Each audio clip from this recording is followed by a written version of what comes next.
आज की इस वीडियो में आप सभी का स्वागत है। आज की इस वीडियो में हम आपको बताएंगे कि शिक्षण के सिद्धांत यानी कि जो हमारा एक शिक्षण है या शिक्षा हम आपको इस चैप्टर में या इस वीडियो के माध्यम से आपको यह बताना चाह रहे हैं कि डिप्लोमा आईडीडी के सभी विद्यार्थियों के लिए यह पेपर सेपरेट है। यह पेपर उनको पढ़ना अति आवश्यक है। हम आपको बताएंगे कि शिक्षण के सिद्धांत यानी पेपर नंबर 6 है। पेपर नंबर 6 की हम चर्चा करेंगे जो है।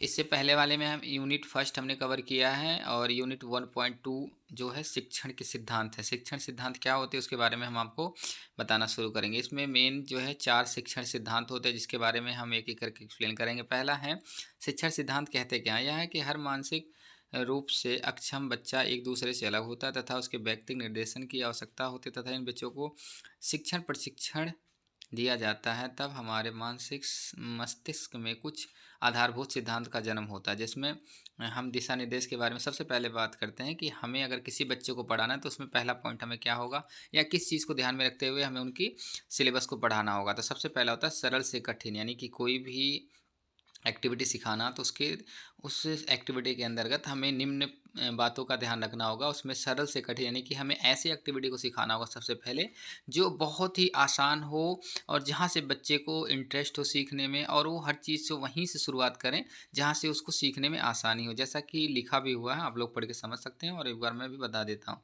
इसमें लिखा गया है शिक्षण हमेशा ऐसे स्टेप से आरंभ करना चाहिए जिसमें बच्चे सफलता प्राप्त जिससे जिसमें बच्चा सफलता प्राप्त कर सके। ये सफलता बच्चों को कुछ अन्य सीखने हेतु प्रोत्साहित करता है। दुष्कर लक्ष्य बच्चों के द्वारा अपेक्षित किया जाता है। जब आसान लक्ष्य पा लेता है तो धीरे धीरे कठिन के लक्ष्य की तरह जाना चाहता है। उदाहरण के लिए एक बच्चा ब्रश से दांत साफ करना सीख जाता है। पहले दांत के साफ कर रखता है और फिर साइड के दांत को अंदर की तरफ से साफ रखता है। यानी कि इनका कहने का मतलब है कि जब हम किसी भी चीज़ को बच्चे को सिखाएंगे, यानी कि ये चीज़ सबके साथ होता है, चाहे वो मानसिक मंदित हो या किसी प्रकार से दिव्यांग हो या फिर हम ही हों। जब हमें कुछ चीज़ों की सफलता मिलती है तभी हम आगे सीखने की कोशिश करते हैं, नहीं तो फिर इग्नोर कर देते हैं, नहीं जी बहुत कर लिया मेहनत। तो इसलिए हमें जहाँ सफलता मिलती है या उससे सीख मिलती है हम तभी आगे बढ़ने की कोशिश करते हैं, अन्यथा रुक जाते हैं। तो ऐसे ही हमारे मानसिक मंदित बच्चों के लिए भी होता है। उदाहरण के तौर पे हमने समझाया भी है, आपको समझ में आया होगा।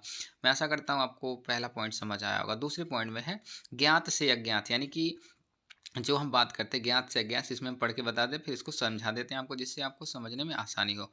इसमें कहा गया है वर्तमान का स्तर बच्चे का वर्तमान स्तर शिक्षण समय प्रारंभिक बिंदु होता है, अर्थात कौशल में जिस बिंदु तक का ज्ञान बच्चे को है उसी बिंदु से शिक्षण समय प्रथम लक्ष्य होना चाहिए। जैसे बच्चे को कुत्ता पढ़ना सीखने की ज़रूरत है, तब शुरुआत में कुत्ते की तस्वीर दिखाने से की जाएगी जो कि बच्चा जानता है, फिर कुत्ते की तस्वीर के साथ मिलाना होगा और बाद में कुत्ते के शब्द लिखकर बाद में उसमें विभेदीकरण अलग अलग सिखाया जा सकता है। यानी कि जैसा कि हमने बात किया कि हम ज्ञात से अज्ञात की तरफ, यानी कि जो बच्चा जहाँ से जानता है यानी जो चीज़ लिख रहा हो तो उसी से शुरुआत करने में उसको सीखने में आसानी होगी। उसके बाद नेक्स्ट पॉइंट्स आती है मूर्त से अमूर्त के बारे में हम बात करेंगे। मूर्त से अमूर्त क्या होती है उसके बारे में हम चर्चा करेंगे। मानसिक मंदित बच्चों को अमूर्त अवधारणाओं को सिखाने में ज़्यादा दिक्कत होती है। इस कारण से हम शिक्षा के समय मूर्त उदाहरण के साथ संलग्न कर सिखा सकते हैं। उदाहरण के तौर पर बच्चे को रविवार की अवधारणा करना है तो रविवार की गतिविधियों को संलग्न करेंगे, जैसे कि रविवार को पापा के ऑफिस नहीं जाना है, बच्चे को स्कूल नहीं जाना है और प्रातः रविवार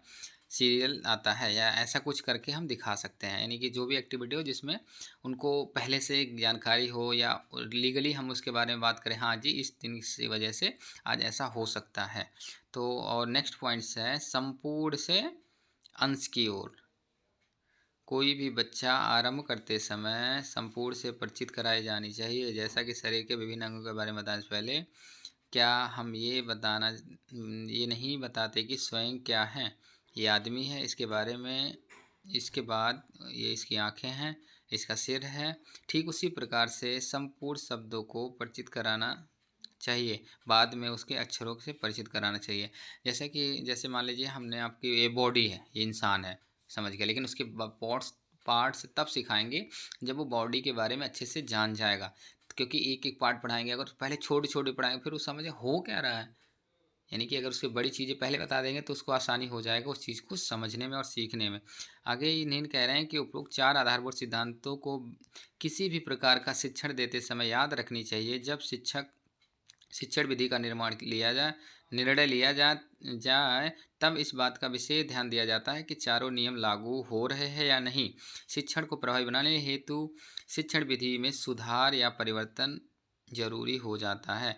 यानी कि जो हमारे मुख्य 4 बिंदु हैं, इसके बारे में आप ये समझ लीजिए कि हमारे जो शिक्षण है, यानी कि जो एक शिक्षण है उसको कैसे प्रभावी कर सकता है टीचर, यानी कि शिक्षक इस शिक्षण विधि के माध्यम से बच्चे की हर एक गतिविधियों को ध्यान में रखते हुए उसको सिखाएगा। तो मैं आशा करता हूं कि अगर बच्चे में इम्प्रूवमेंट के चांसेस कम होंगे तो इस विधि का अगर उपयोग करता है तो उम्मीद करता हूं कि वो बच्चा 100% सीखने की कोशिश करेगा।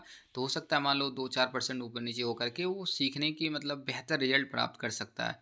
तो जो शिक्षण विधि है, यानी कि शिक्षण के सिद्धांत हैं, ये हमारे लिए बहुत ही महत्वपूर्ण होता है, जिसमें बच्चों को सिखाने की सारी गतिविधियों को शामिल किया जा सकता है। मैं आशा करता हूँ कि आपकी यूनिट 1.2 आपको समझ आई होगी। आगे की वीडियो में हम दिखाएंगे यूनिट 1.3, 4, 5, 6 ऐसे करके फर्स्ट यूनिट 2-3 दिन के अंदर कवर हो जानी है। चलिए फिर मिलते हैं नई वीडियो के साथ। तब तक सभी को धन्यवाद कि आपने हमारी इस वीडियो को देखा, और आपको अच्छा लगे तो कमेंट ज़रूर करें। कमेंट से हमें ये पता लगता है कि हाँ जी, बच्चों ने देखा, पूरी वीडियो देखा, समझा और उनके फ़ायदे के लिए। ये सभी डिप्लोमा आईडीडी के सभी विद्यार्थियों के लिए है। और जैसा कि जो शिक्षण सिद्धांत है ये सभी के लिए, चाहे वो HI ट्रेड से हो, VI ट्रेड से हो या IDD ट्रेड से हो, क्योंकि हम एक शिक्षक बनने जा रहे हैं।